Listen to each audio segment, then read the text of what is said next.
What if your pain wasn't physical? What if your ache in your back, the anxiety in your chest, the weight you carry was your subconscious trying to speak? What if your body remembers everything your mind forgot? And what if healing wasn't found in another prescription, but in remembering who you truly are?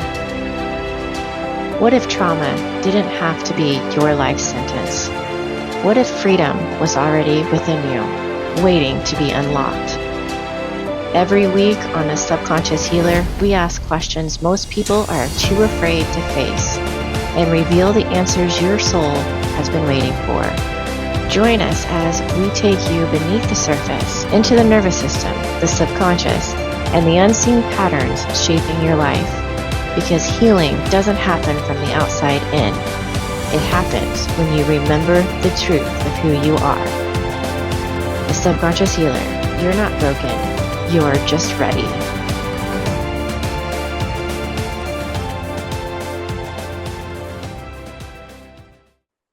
Welcome to The Subconscious Healer, the podcast where truth meets intention and where your inner world shapes your outer world. Today's episode is called, Are You Making Your Child Ill? Yes, we're going there. But I want to be crystal clear first. This isn't about blame. This is about power, your power, the words that you speak over your child, the energy you hold, the beliefs that you carry. They're not invisible. They ripple outward. They land. They shape. We're going to explore how your vibration, your mindset, and your spoken word can uplift or unintentionally harm the very children that you're trying to protect. We live in a culture that treats health like a lottery. We cross our fingers and hope that our kids stay well. We obsess over vitamins, blue light, gluten, pollen, EMFs. And yeah, some of that really does matter. But here's what matters more. The frequency that you live in, the words that you speak, the beliefs that you silently pass down, the fear that you bury in your body that your child absorbs like air. Your child is not just watching you. Your child is reading you emotionally, energetically, and subconsciously. Florence Scovel Shen said, the body can be renewed and transformed through the spoken word. And that's not a metaphor. That's physics. That's vibration. That's your nervous system speaking to theirs every hour of every day. So ask yourself, do I constantly warn my child instead of empowering them? Do I say things like, don't get sick, or you always catch everything?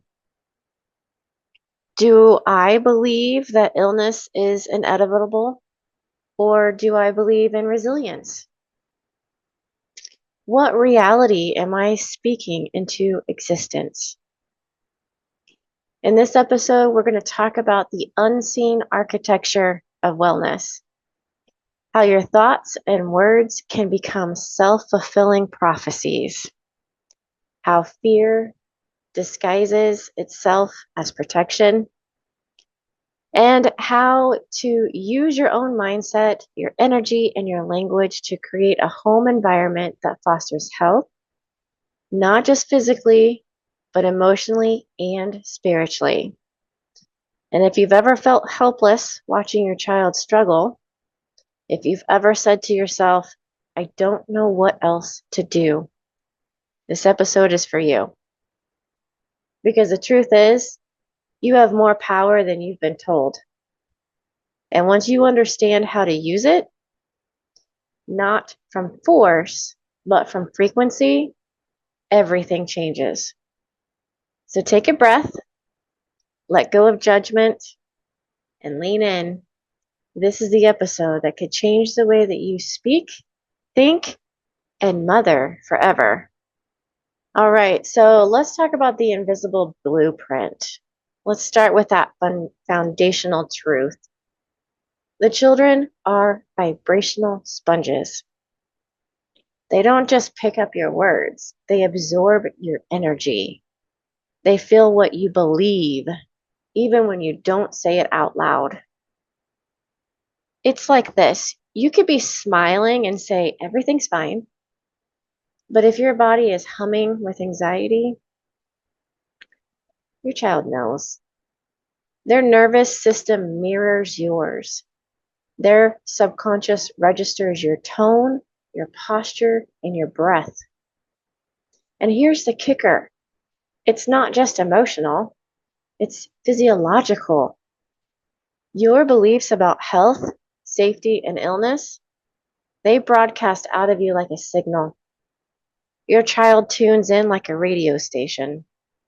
When you say, don't catch a cold, you think you're being protective, but underneath those words is a frequency of fear. And fear vibrates low. It tightens the field. It says, I expect illness. Florence Scovel Shinn also said, one of the OGs of the metaphysical truth, said, the body may be renewed and transformed through the spoken word. And I've tested this myself in my own life. She didn't say maybe. She said, may be renewed. That's not passive. That's power. So when I say children are vibrational sponges, I'm not being poetic. I'm being literal.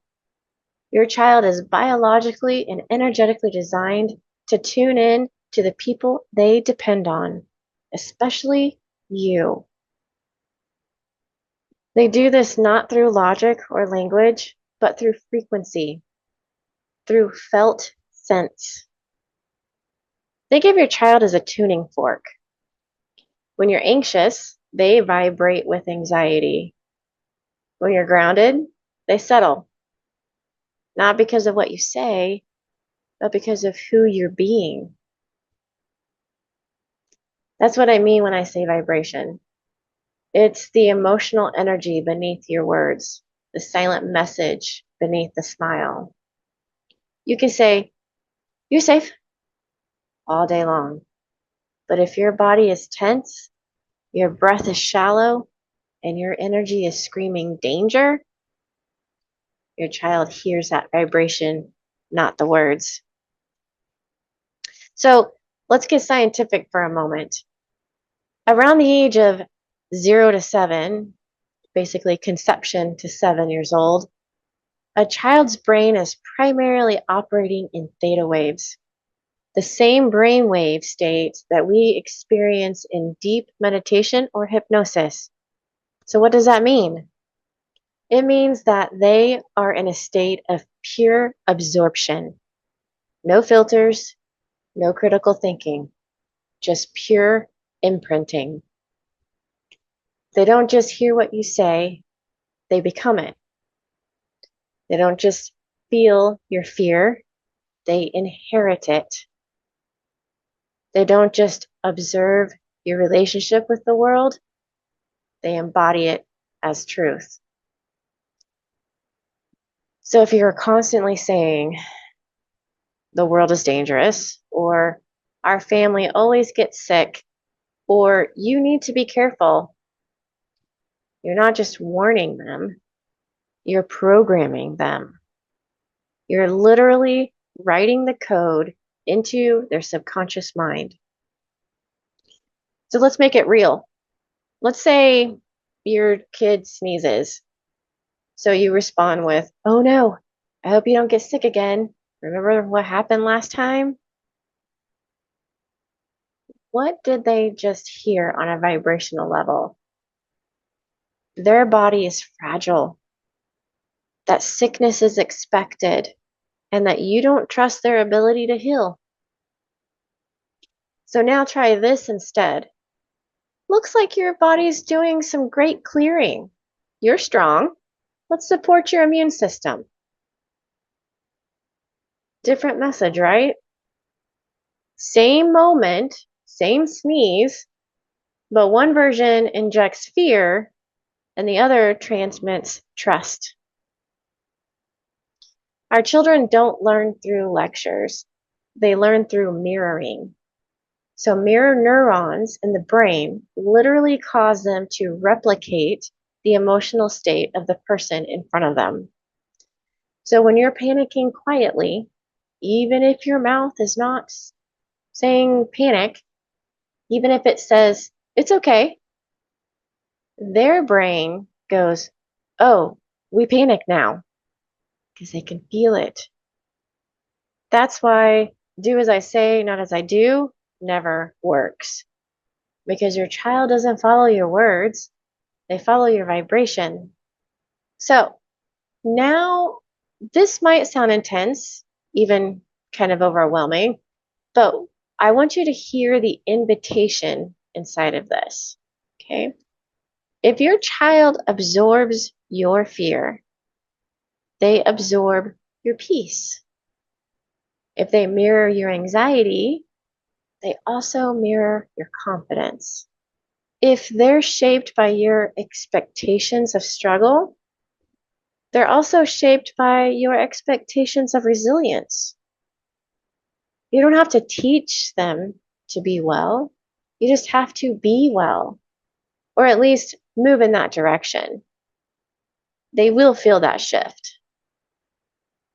So let's try this for just a few moments. Close your eyes for just a moment and ask yourself, what have I been vibrating lately? What emotional climate have I created in my home? What might my child be absorbing from me that I didn't even realize? There's no judgment, just awareness. Because awareness is the start of reprogramming. And children don't just learn by listening, they learn by resonating. So if you truly want to raise a child who is emotionally resilient, physically healthy, and energetically clear, start becoming that yourself. Because your frequency becomes their foundation. In the beginning was the Word, and the Word was God. Let's talk about words. Not just communication, not just vocabulary, but spells. Yeah, I said it, spells. Because every time that you speak to your child, you're declaring something into the universe. You're programming their identity, their health, and their subconscious blueprint, whether you mean to or not. You might say something simple or even offhand. He's so anxious. She never sleeps well. He's allergic to everything. She's just shy. He's got a bad attitude. We think we're describing what's happening, but what we're really doing is prescribing what really will continue to happen. Because words plus emotion equals creation. Your nervous system is an antenna. Your words are the signal. And your child's body, their subconscious, is the receiver. You are the architect of their inner world. The blueprint begins with what you declare. So let's break this down scientifically. When you speak with intention, especially charged with emotion, your body and brain enter a state of neurochemical agreement. That means that your child is not only hears your words, but they feel them. If you say, he's a picky eater over and over again, your child's subconscious starts to write that as their identity. Not because it's true, but because you assigned it. In neuroscience, we call this neuroplasticity, the ability of the brain to be shaped and molded based on receptive experiences and messages. So what happens when you, the most trusted source in their world, Speak something about them over and over again. It becomes the subconscious command. Now, pair that with the tone of voice, your stress, and your body language. That's spell casting. So let's look at the word spelling for a moment. Isn't it interesting that in language class we learn to spell words? What if we never stopped? In ancient cultures, words are sacred. Naming something gave it power. Words were medicine or poison. In Hebrew, Arabic, and Sanskrit, even the root of the word abracadabra means I create as I speak. So yes, you're spellcasting every day. You are programming your child's subconscious every time you speak about them, to them, or even around them. So what do we do with all of this? First, we become aware. That's the first step. We stop repeating the curses disguised as casual observations. He never listens. She's terrible at math. He always throws tantrums. She's just like her father. Then we flip that spell. We declare the truth that we want to build, not just the one that we see right now. Because remember, you're not just reporting what is, you're designing what will be. So try this instead. He's learning how to calm when he's frustrated. She's growing into her voice. It's beautiful to witness. He's building confidence around food. She's figuring out her own rhythm with sleep. So can you feel the difference in those? One speaks life and one speaks limitation. So let's do a simple but powerful exercise. Think of one negative phrase that you've said about your child this week. Just one. Maybe it was in frustration. Maybe you were exhausted. Maybe it was sarcasm. You tried to joke a little bit. Now take a breath. Put your hand over your heart. And flip the script. Speak the opposite. Declare the truth that you want to plant and feel it in your body. Instead of, my child is always difficult, say, my child is learning how to regulate their emotions, and I'm helping them grow. This isn't denial, this is design. You're rewriting the subconscious code, not just theirs, yours too. And here's your reminder. You don't have to be perfect. You don't have to walk on eggshells. You just have to become conscious. It's going to take a little effort at first. And the moment that you realize you've said something limiting or harsh, repair it. Flip it. Speak life over it. Even saying, that's not true. You're so much more than that. Holds powerful weight. It teaches your child how to revise their story, how to question the spell. Okay? So you're not just a parent, you're a sculptor of identity, a co-creator of belief systems, a mirror, a portal, a healer. Speak as if your words shape worlds, because they do. Declare wholeness. Speak strength. Bless their path, even when it's messy. That is how we raise conscious, resilient, thriving humans. And it starts with the spell that you cast today. So let's go a little deeper, beyond your words, beyond your child's behavior. Let's talk about frequencies. Let's talk about the energetic inheritance that you didn't ask for, but you carry.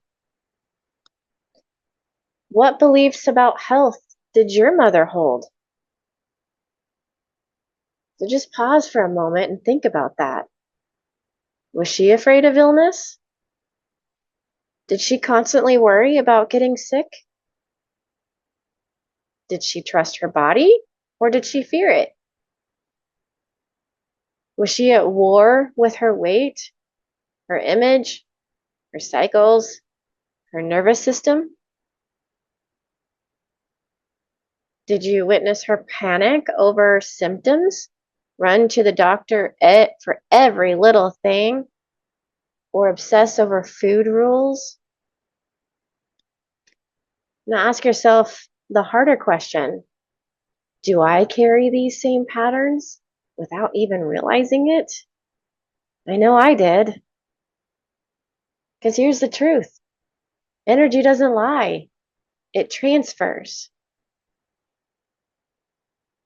Every fear, every trauma, every unhealed story gets passed down until someone chooses to break the cycle.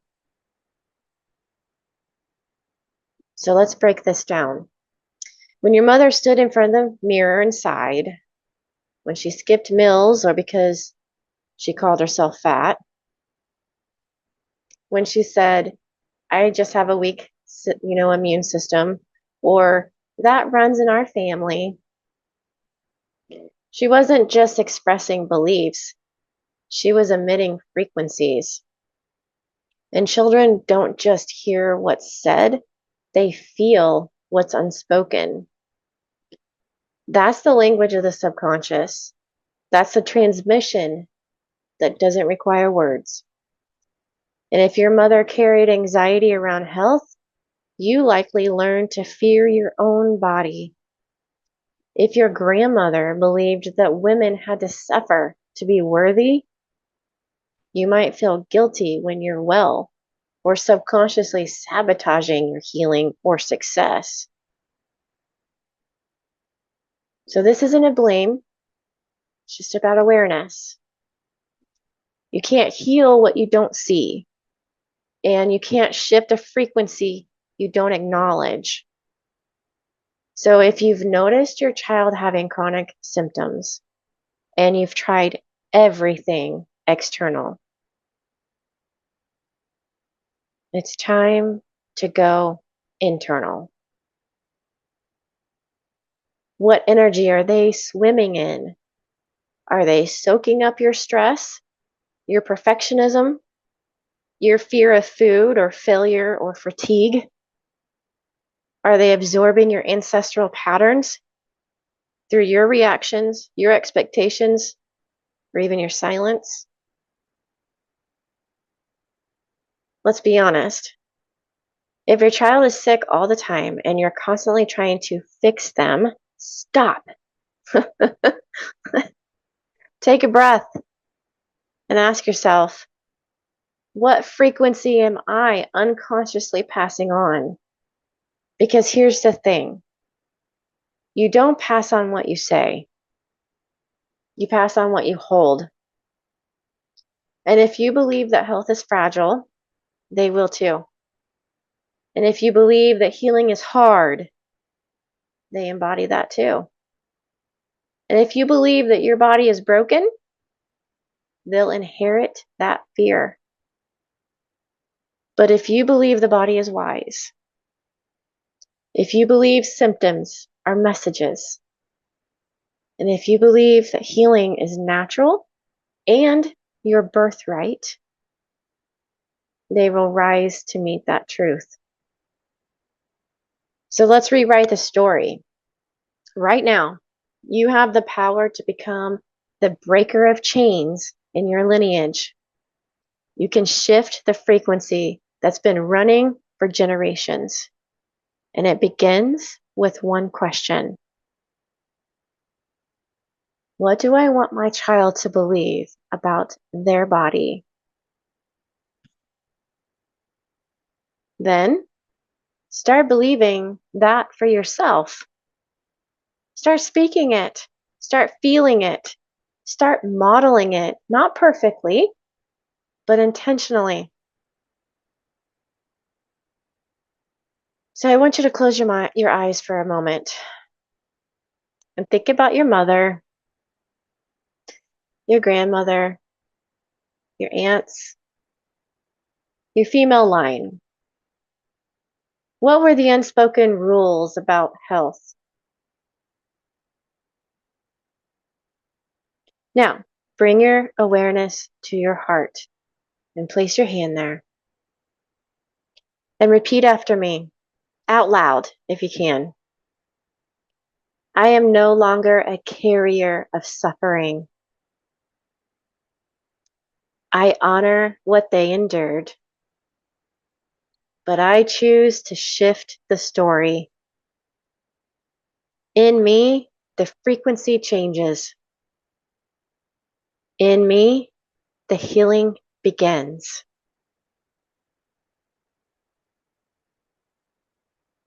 You're not just raising your child, you're raising your bloodline. You are the turning point. This isn't just parenting, it's alchemy. And it begins when you stop passing on the frequency of fear and start embodying the frequency of freedom. Generations are watching. But more importantly, they're healing through you.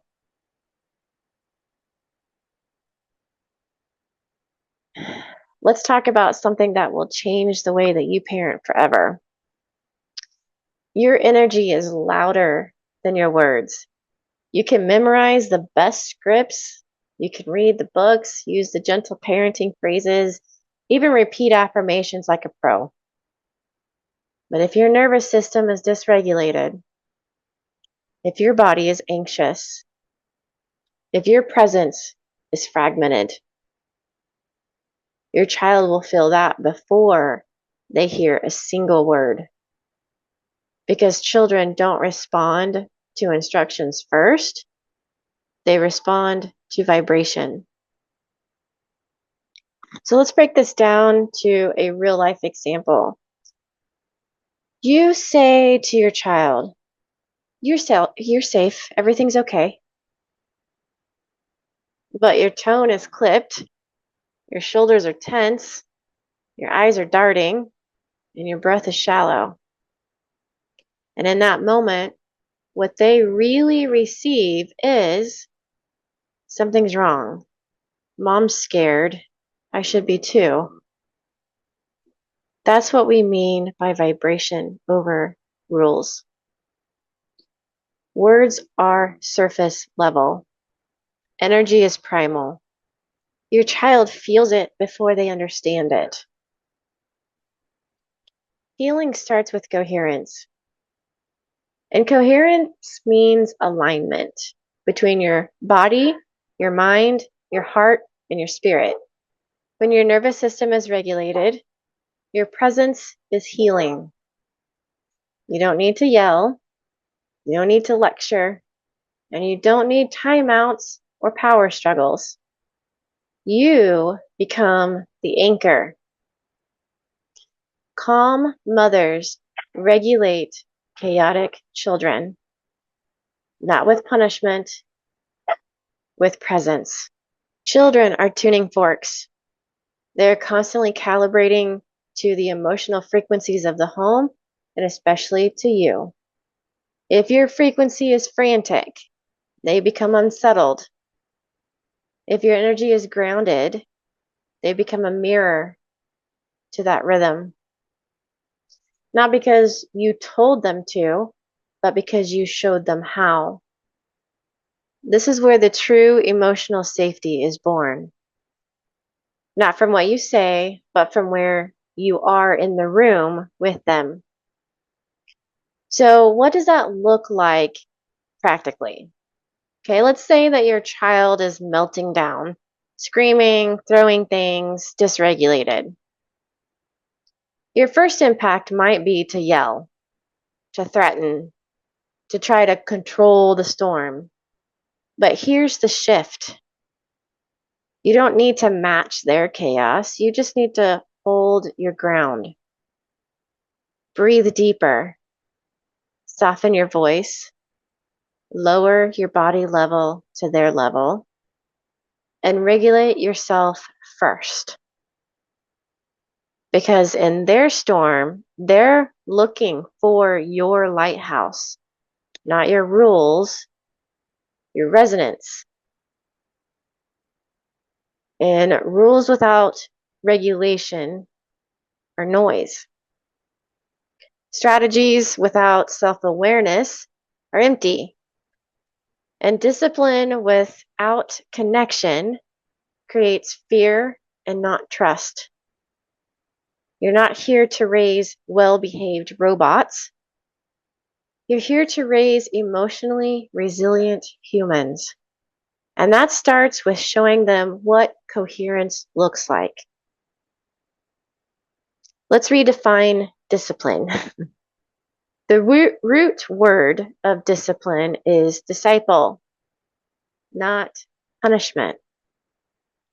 It means to teach. And the greatest teacher isn't your lecture, it's your presence. Want to teach peace?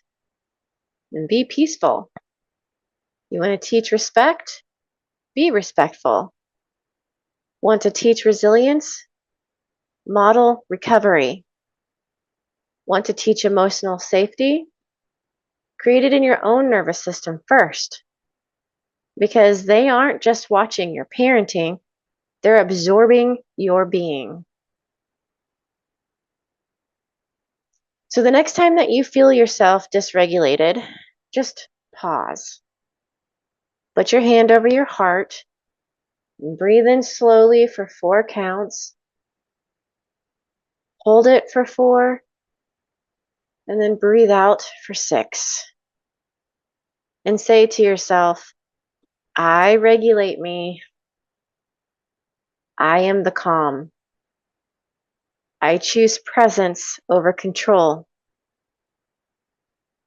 And when you do this consistently, your child begins to feel that shift. They may not know why, but they feel safer, more seen, more connected, and that's the healing work. You don't need to be the perfect parent. You don't need to say all the right things. You just need to show up in your body, calm, clear, and connected. Because your children are not learning from your rules, they're learning from your vibration. Be the peace that you want them to carry. Be the presence that you wish you had. Be the healer, not the enforcer. And remember, your calm is not a luxury. It's the medicine that they've been waiting for. So let's have a real conversation,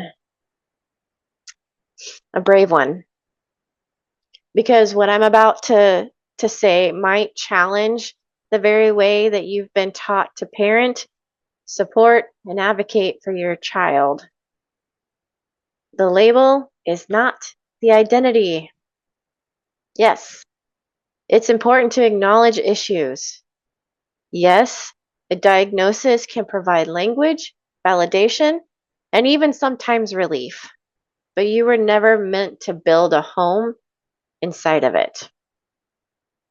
You were never meant to let it define the full potential of your child or of you as a parent. So let's unpack this. Maybe your child has been diagnosed with anxiety, ADHD, autism, sensory processing disorder, maybe even autoimmune issues. And I want to be clear, this is not about denial. This is about expansion.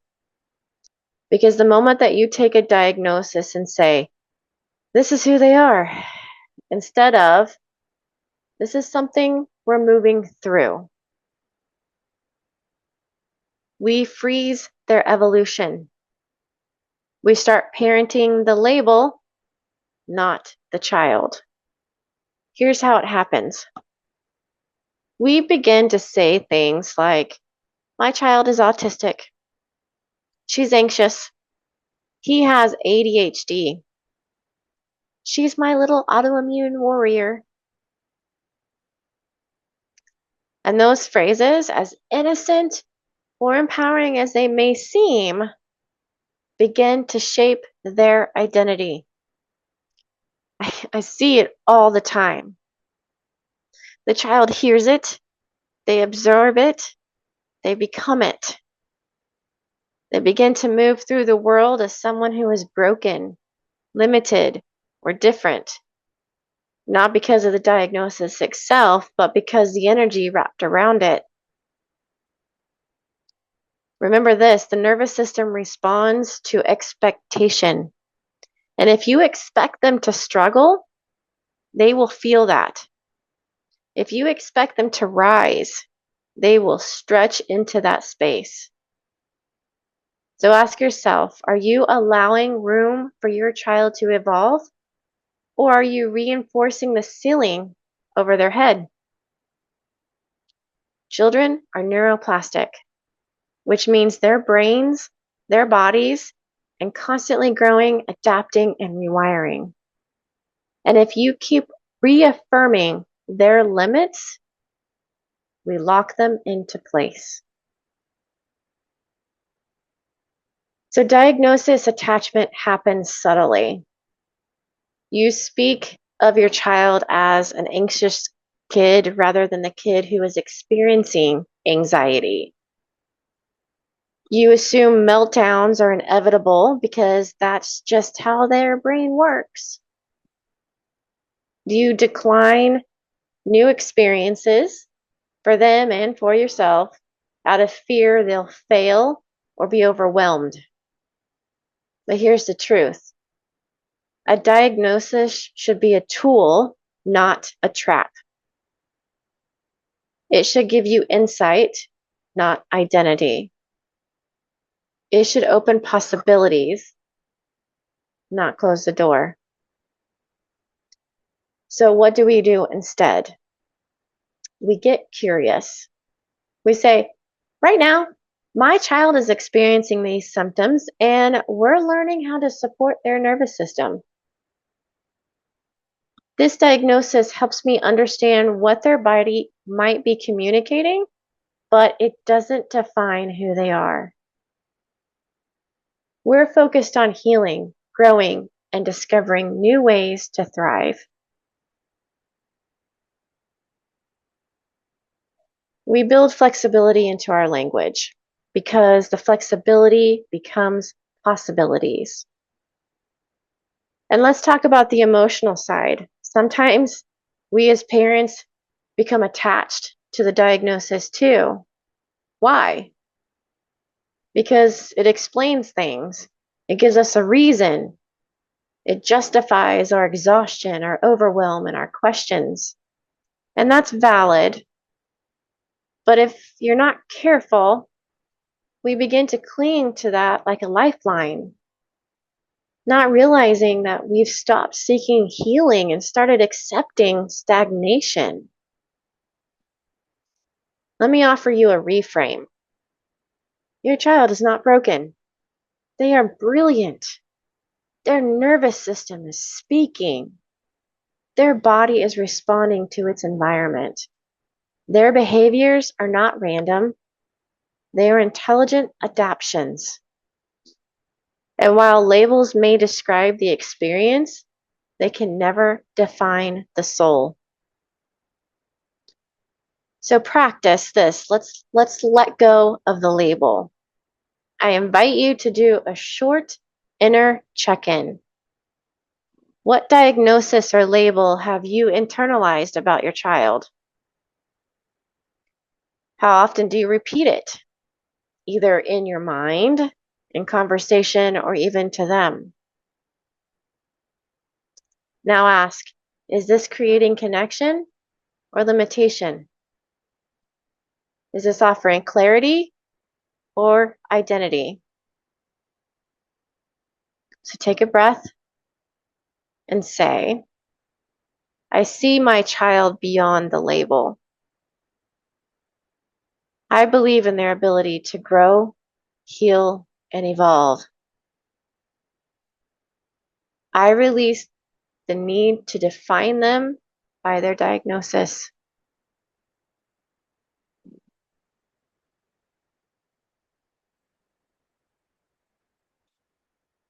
Your child is not their paperwork, not their IEP, not their medical history.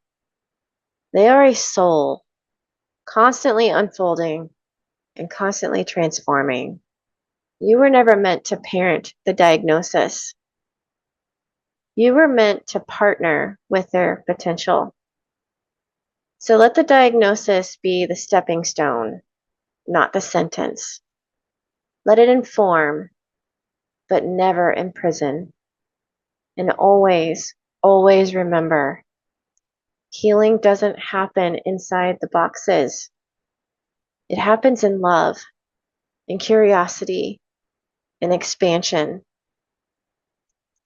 Set them free from your vision, and they'll rise to meet it. Let's land this journey in the most powerful way I know how, with some stories. Because transformation isn't just an idea, healing isn't a theory, and all the science, strategies, and tools we've uncovered in this series, they mean nothing if we don't translate it into life. So today I want to share with you some stories, some real stories of parents who dared to believe in new possibilities, who chose presence over panic, energy over control, and vision over labels. Stories of family who rewrote the script, one choice, one vibration, and one moment at a time. So let's talk about story number one, the anxious child who found her power. Let me tell you about a little girl named Sophie. And she was 8 years old when her mother brought her in, anxious, withdrawn, always clinging, always worried something bad was about to happen. Doctors called it generalized anxiety disorder, and the school called it attention-seeking behavior. But her mother, she knew it was deeper. She said, it's like she's carrying something that I can't see. So together we started to look at the energy in the home. Her mother realized that although she was saying things like, you're safe, her nervous system was always in a survival mode, rushing, people pleasing, secretly panicking every day. So we didn't start with Sophie. We started with mom. We worked on breath, presence, and boundaries. We rewired her beliefs about safety and self-worth. And slowly, Sophie began to soften. She started sleeping through the night. She started raising her hand in class. She joined the theater, the girl who couldn't even say her name in a group, because her mother shifted the frequency and Sophie rose to meet it. Let's talk about another story, a little boy behind the ADHD label. His name was Jackson, labeled with ADHD at 6 years old, couldn't sit still, always interrupting, unteachable, they said. And his parents were exhausted. They'd been on and off different medications. They loved him fiercely, but they were terrified they were failing him. And when we looked deeper, we didn't find a broken child. We found a brilliant nervous system, overstimulated by constant chaos, pressure, and the school system that rewarded conformity over creativity. That's a whole nother topic there. Instead of trying to make Jackson sit still, we asked, what is his body trying to say? We created a rhythm, not a rule book. Movement breaks, nature time, less screen, more hugs, more choice. And his parents stopped introducing him as the ADHD child. They started saying he's an inventor, a builder, a future leader. And you know what happened? He started drawing blueprints. He focused for 45 minutes straight, not because he was forced, because he was fascinated. You don't heal behavior with punishment. You start to heal with understanding, with environment, with honoring the design instead of trying to overwrite it. Number 3, let's talk about a generational breakthrough. So let me talk to you about a mom named Grace. And Grace came from a line of women who didn't trust their bodies. Her grandmother had cancer 3 times. Her mother was constantly in fear of sickness. She had supplements, ER visits, food restrictions. And Grace's 3-year-old daughter developed chronic hives. Every week, a new flare, no answers. But instead of diving into the cycle of fear or overreaction, Grace paused and she asked, what if this is inherited fear manifesting in the body? So we worked on our family storylines. Grace wrote a letter to her lineage, honoring their pain and declaring the pattern stops here. She began speaking new truths out loud. My body is safe. Her body is healing. We are no longer at war with health. And within weeks, the hives began to disappear. Not because of a new cream, but because the frequency changed. Because Grace stopped rehearsing the trauma and started recoding the future. Now we have a mother who was her child's mirror. You know, we have Mariah. Her son struggled with aggression, outburst, screaming, pushing, and she was doing everything right. Gentle parenting, reading the books, taking the courses, but nothing worked. So one day, in tears, she told me, he's angry all the time. He won't let me help him. And I asked her gently, where does the same rage live in you? There's silence. And then the tears. Because Mariah had been suppressing her own anger since childhood. Told to be nice, calm down, don't make a scene. She never learned how to express, only how to bury. And her son, he became the voice for what she silenced. So she started doing the work. Screaming in the car, alone, punching the pillows, journaling the truths that she never said out loud. And slowly, his aggression began to dissolve. Why? Because she stopped fighting him. She started listening to what his behavior was echoing. Our kids don't need us to fix them. They need us to face ourselves. These stories are not miracles. They're what happens when you stop parenting from fear and start parenting from frequency. When you realize that your child's symptoms are not the enemy, they're the invitation. When you stop leading with control and start leading with coherence.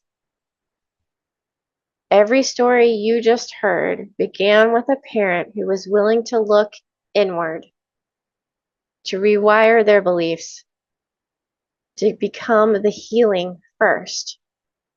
And here's the truth. If healing is possible for them, it's possible for you. If transformation happened in their family line, It can happen in yours. Your child is not too broken, and you're not too late. And in fact, that you're listening to this right now, that means the work has already begun. So, as I close, I invite you to reflect. What story are you currently believing about your child? What story are you believing about yourself as a parent? And what new story are you ready to write? Say it out loud. Write it down and feel it in your body. Because today, the old narrative ends and the new frequency begins. You're not raising a child, you're raising a healed generation. And that is the most sacred story of all. Here's the truth. You're not powerless. You are the field. You are the mirror. You are the medicine. Let that sink in. And you don't need to wait for the perfect diagnosis, the right therapist, the best curriculum, the ideal environment before healing can begin in your family. Because healing doesn't start out there. It starts in you. And what you believe becomes your child's reality. If you believe they are broken, fragile, too much, too far gone, they will feel that. If you believe they are powerful, wise, and capable of healing, they will rise to meet that belief.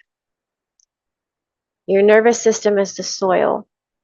Your words are the water. And your child grows in the ecosystem that you create. You're not just parenting a child. You're shaping the entire energetic field that they live in. And here's what I want you to remember. You don't need to be perfect. You don't need to always say the right thing. And you don't need to heal everything overnight. You just need to be conscious. When you feel triggered, pause. When you feel scared, breathe. When you feel helpless, reconnect to your power. Because your awareness is the shift. And let's be practical. Here's a simple mantra to anchor in this truth. I create the field. My presence is the medicine. My child is safe to grow because I am safe to lead. Say it before you speak. Say it before you react. And say it when you forget. You're not raising a child alone. You're co-creating the reality with them every single day. And your child doesn't need a perfect parent. They need a parent who's awake to their power, to their frequency, to the sacred assignment that is parenting, not as performance, but as presence. You are already doing the work by listening, by questioning, by showing up in a new way. And that means the new reality has already begun. So let this episode, this entire series, be a gentle but clear reminder. Your thoughts are seeds. Your words are water. Your child is the soil. So I'll ask you this, from one conscious parent to another. What are you growing?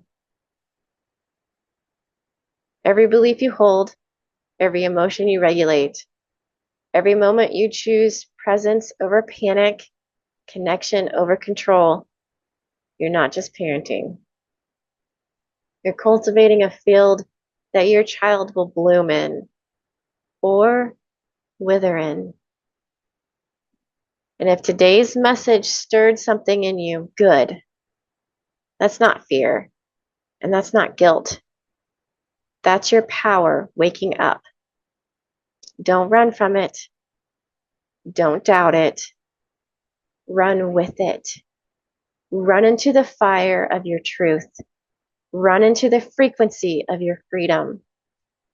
Run toward the vision of the parent and person you were always meant to be. You don't have to know all the answers. You don't have to get it right every time. You just have to stay awake. Awake to the words, awake to your energy, awake to the sacred responsibility and the sacred gift of raising a human being. And let me remind you one last time. You're not raising a child. You're shaping a universe. So speak life, radiate peace, model resilience, and trust that every small shift in you creates a ripple through the entire lineage. Thank you for walking this journey with me. I see you, I honor you, and I believe in the future that you're creating, one conscious breath at a time. Until next time, be the medicine, be the mirror, and be the field. And may your family feel the healing in your presence before you even say a word.